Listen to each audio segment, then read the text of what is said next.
जी का पूजब हो मगन कुछ मांग अब हो।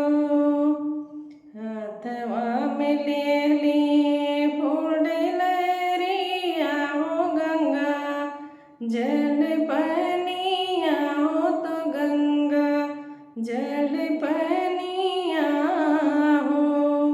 मोर सखिया आगे आगे चला आई सासु हो तो पीछे वहाँ बहुरिया हो।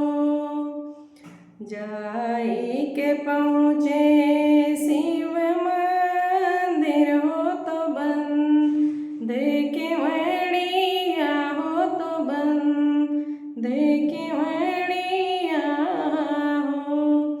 मोरे पंडित खोल दे त मंदिर के मड़िया हो तो शिव जी का पूजब हो तो शिव जी का पूजब हो। डेलरी से लिहली फूल पतिया होयो रोचुनरिया हो गया रोचुनरिया